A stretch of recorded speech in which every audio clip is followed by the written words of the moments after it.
ഇന്നത്തെ നമ്മളുടെ 5:57 പ്രഭാതമാണ് ഈ കാണുന്നത്.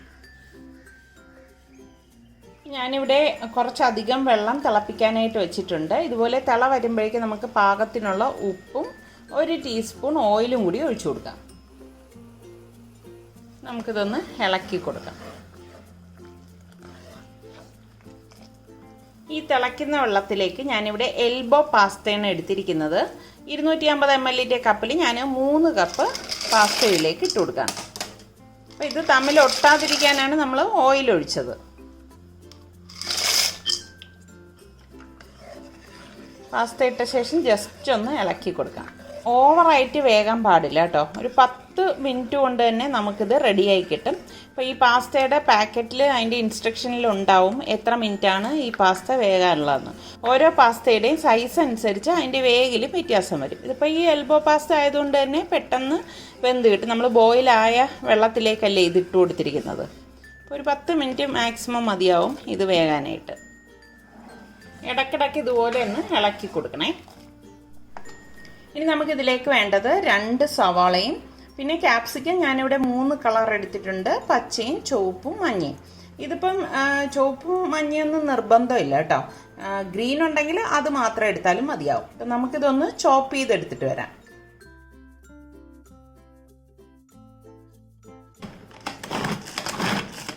ഇനി നമുക്കൊരു പ്ലേറ്റിലേക്ക് മാറ്റാം. നമ്മുടെ പാസ്ത ഇവിടെ റെഡി ആയിട്ടുണ്ട്. അപ്പോൾ നമുക്കിനി ഇത് ഡ്രെയിൻ ചെയ്തെടുത്തിട്ട് തണുത്ത വെള്ളം ഒഴിച്ചൊന്ന് വാഷ് ചെയ്തെടുക്കണം. ഇത്രയും മതിയാവും. പാസ്ത കറക്റ്റിന് വെന്തിട്ടുണ്ട്. ഓവറായിട്ട് വെന്തുടയാൻ പാടില്ല കേട്ടോ.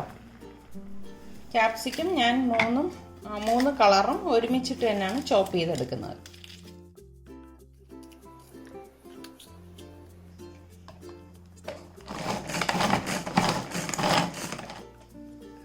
ഞാൻ ഇതുപോലെ ചോപ്പ് ചെയ്ത് എടുത്തിട്ടുണ്ട്.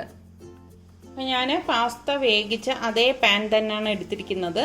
ഇതിലേക്ക് ഞാൻ 2 ടേബിൾ സ്പൂൺ ഓയിൽ ഒഴിച്ചു കൊടുക്കണം. പിന്നെ ഞാനിവിടെ ഓട്സ് എടുത്തിട്ടുണ്ട്. ഓട്സ് ഞാൻ 1 കപ്പോളം എടുക്കുകയാണ്. 250 ml കപ്പിലാണ് ഞാനിവിടെ 1 കപ്പ് ഓട്സ് എടുക്കുന്നത്.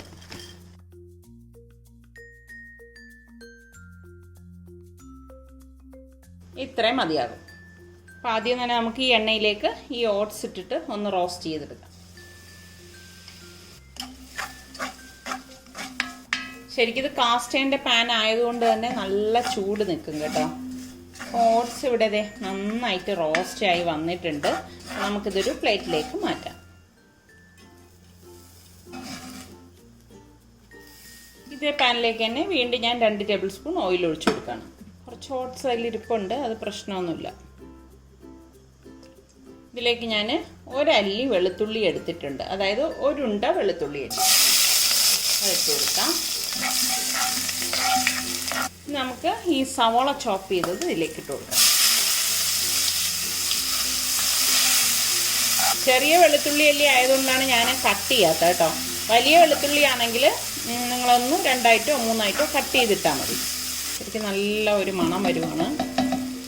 ഇതിലേക്ക് കുറച്ച് പൊടികൾ ഇട്ട് കൊടുക്കാം. 1/2 ടീസ്പൂൺ മഞ്ഞൾപ്പൊടി, 1 ടീസ്പൂൺ കുരുമുളക് പൊടി, 1 ടീസ്പൂൺ വീട്ടിൽ തന്നെ വറുത്ത് പൊടിച്ച ഗരം മസാല പൊടി. ഇതിൻ്റെ ലിങ്ക് ഞാൻ ഡിസ്ക്രിപ്ഷൻ ബോക്സിൽ കൊടുത്തിരിക്കാം കേട്ടോ. 2 ടീസ്പൂൺ മല്ലിപ്പൊടി,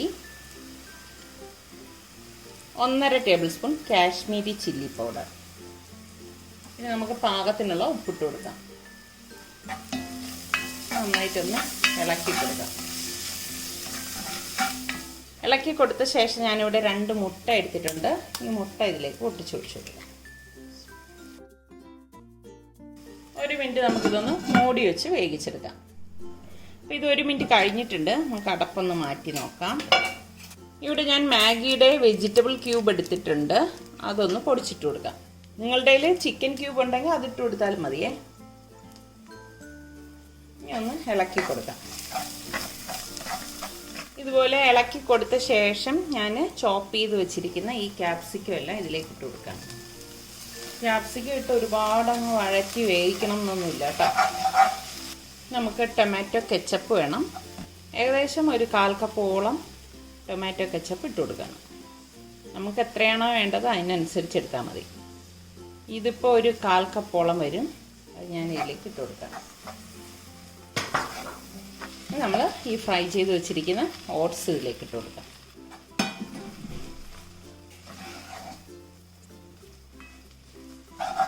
പലർക്കും തോന്നും ഓട്സ് വേവിക്കണ്ടേന്ന്. അതിൻ്റെ ആവശ്യമില്ല കേട്ടോ.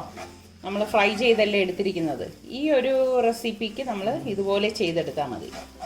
ഇനി നമുക്കിതിലേക്ക് ഈ വേവിച്ച് നന്നായിട്ട് തണുത്ത വെള്ളത്തിൽ കഴുകി ഡ്രെയിൻ ചെയ്ത് വെച്ചിരിക്കുന്ന പാസ്ത ഇതിലേക്ക് ഇട്ടിട്ട് ഇളക്കി കൊടുക്കാം.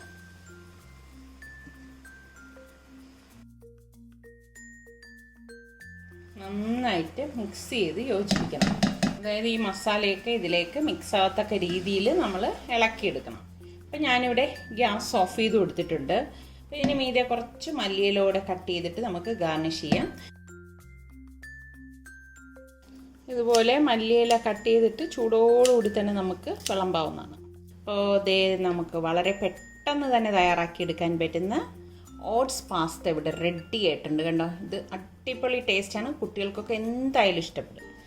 അപ്പോൾ ഈ ട്രൈ ചെയ്ത് നോക്കാത്തവർ ഇതൊന്ന് ട്രൈ ചെയ്ത് നോക്കിയിട്ട് എനിക്ക് ഫീഡ്ബാക്ക് തന്നെ. അതുപോലെ തന്നെ നമ്മളുടെ സലു കിച്ചൻ ഇനിയും സബ്സ്ക്രൈബ് ചെയ്യാത്തവരുണ്ടെങ്കിൽ ഈസി റെസിപ്പികൾക്കായി സലു കിച്ചൻ സബ്സ്ക്രൈബ് ചെയ്യാൻ മറന്നു വരുതേ. അടുത്തിനി നമുക്ക് നല്ല റെസിപ്പിയുമായി വരുന്നതുവരെ എല്ലാവർക്കും ബൈ ബൈ.